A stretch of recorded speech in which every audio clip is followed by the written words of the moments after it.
Halo adik-adik, selamat datang di kelas tutorial untuk sistem biologi.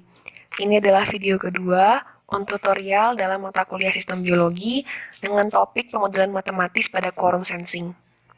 Adapun outline dalam video kedua ini adalah pemodelan matematis untuk variabel X, L, dan A. Baiklah adik-adik, kita sampai pada tahap pemodelan matematis.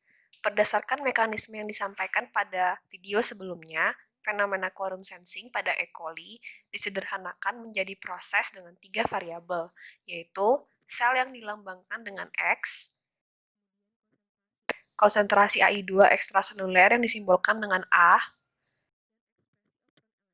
ekspresi operon LSR yang dilambangkan dengan L.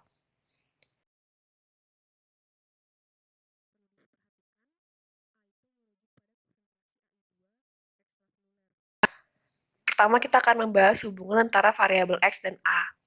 Kita ketahui bahwa pada awal mekanisme quorum sensing, sel bakteri mensintesis AI2 melalui protein LUX-S dan meningkatkan konsentrasi AI2 ekstraseluler melalui protein YDGG. Akibatnya, di antara dua variabel ini, terdapat hubungan positif yang ditunjukkan melalui variabel korelasi μA.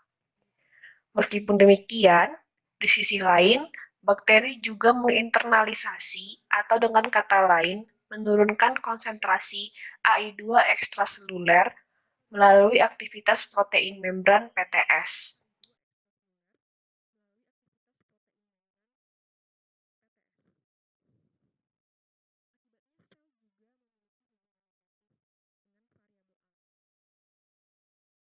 Akibatnya, sel X juga memiliki hubungan negatif dengan variabel A dan disimbolkan dengan variabel korelasi μXA. Selanjutnya antara variabel A dan L. Kita ketahui bahwa AI2 yang diangkut ke dalam sel melalui protein PTS akan difosforilasi oleh protein LSRK menjadi AI2 terfosforilasi. Dalam diagram disimbolkan dengan titik hijau. AI2 terfosforilasi dapat berikatan dengan represor operon LSR yang menyebabkan operon akhirnya teraktivasi. Dengan demikian, peningkatan variabel A sejalan dengan peningkatan variabel L.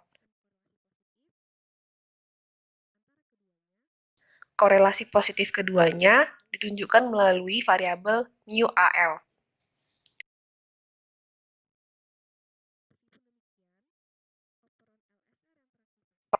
Meskipun demikian, operon LSR yang teraktivasi akan menghasilkan protein LSRA, LSRC, LSRB, dan LSRD.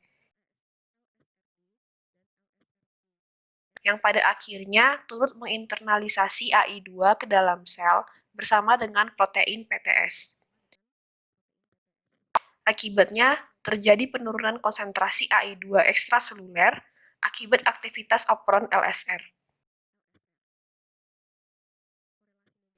Hubungan negatif disimbolkan dengan variabel korelasi μLA.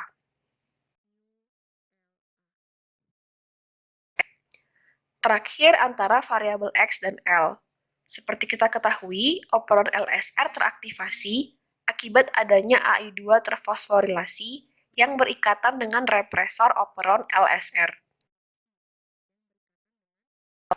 AI2 tersebut awalnya diinternalisasi oleh protein PTS yang sejak awal berada dalam sel.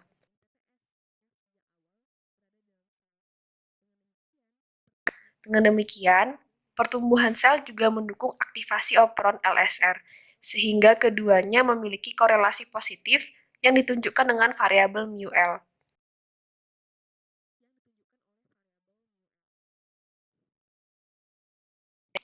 Salah satu aktivitas lainnya dari protein yang diekspresikan operon LSR adalah protein LSRF dan LSRG yang mendegradasi AI2 terfosforilasi.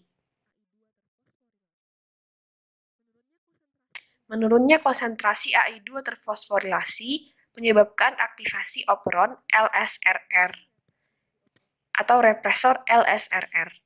yang kemudian dapat kembali merepresi aktivitas operon LSR. Dengan demikian, operon LSR pada dasarnya merepresi aktivitas operon itu sendiri. Dan fenomena ini disimbolkan dengan variabel korelasi μr.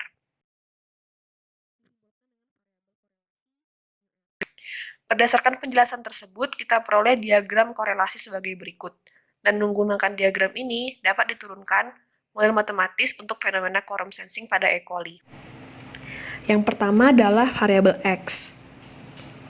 Persamaan keadaannya adalah persamaan pertumbuhan sel yang akan dijelaskan secara detail di bagian berikutnya, yaitu XT sama dengan X0 tambah C kali E pangkat min E pangkat min B kali T kurang M untuk variabel X. Sedangkan dinamika pada variabel A, perubahan konsentrasi A terhadap waktu, DAT per DT sama dengan, kita lihat dengan memperhatikan diagram korelasi. Tanda panah yang mengarah pada variabel A ada μA, μXA, dan μLA. Namun, korelasi positif hanya ditunjukkan pada variabel μA. Dan kedua variabel lainnya menunjukkan korelasi negatif. Maka, sesuai dengan tanda korelasi diperoleh μA kurang μXA kurang μLA. Ini merupakan persamaan keadaan 2. Selanjutnya untuk variabel L, dLt per dt. Variabel yang mengarah ke L ada μr, μAL, dan μL. Panah hijau tanda positif, panah merah tanda negatif. Maka menjadi μL tambah μAL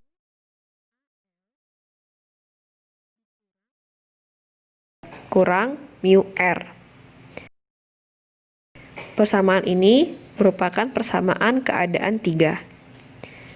Demikian pemodelan matematis untuk quorum sensing pada E. coli wild type. Dengan demikian, kita peroleh 3 persamaan keadaan untuk variabel dalam pemodelan. Selanjutnya, saya akan menjelaskan deskripsi dari masing-masing persamaan keadaan variabel. Untuk variabel X, kita peroleh persamaan keadaan sebagai berikut, di mana penjelasan untuk masing-masing variabel dapat dilihat pada tabel. Adapun persamaan yang digunakan dalam pemodelan ini adalah fungsi Gompertz, yaitu fungsi sigmoid yang mendeskripsikan pertumbuhan yang sangat lambat di awal dan pada akhir periode waktu pengamatan. Dan pada jurnal referensi, persamaan ini digunakan untuk menggambarkan pertumbuhan sel X. Selain itu, variabel waktu infleksi merupakan titik di mana kurva sigmoid mengalami perubahan tanda arah kurva. Untuk variabel A, kita peroleh persamaan keadaan sebagai berikut, di mana penjelasan untuk masing-masing variabel dapat dilihat pada tabel. Asumsi penyederhanaan yang digunakan pada pemodelan ini adalah setiap AI2 yang diproduksi langsung diekspor ke lingkungan ekstraseluler, sehingga laju produksi AI2 oleh sel dianggap sama dengan laju ekspor AI2 keluar sel. Untuk variabel μA, kita peroleh persamaan sebagai berikut. Karena disintesis dari protein LuxS, variabel μA dapat menggunakan persamaan Michaelis-Menten untuk menjelaskan laju produksi A oleh sel. Ka sendiri merupakan laju produksi A maksimum, sedangkan Km1 merupakan densitas sel saat Ka sama dengan Ka per 2. Selanjutnya untuk variabel μXA, karena AI2 diinternalisasi oleh PTS pada laju basal atau laju minimum oleh sel, maka persamaan ini menggunakan fungsi monod. KXA merupakan laju internalisasi oleh PTS maksimum, sedangkan KM2 merupakan densitas sel saat KXA sama dengan KXA per 2. Berikutnya untuk variabel mu LA. Ketika A mencapai ambang batas pada akhir fase eksponensial, ekspresi operon LSR teraktivasi, sehingga konsumsi A meningkat.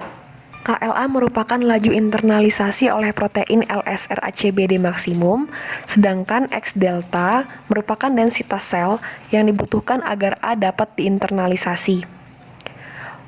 Untuk variabel L, kita peroleh persamaan keadaan sebagai berikut, di mana penjelasan untuk masing-masing variabel dapat dilihat pada tabel.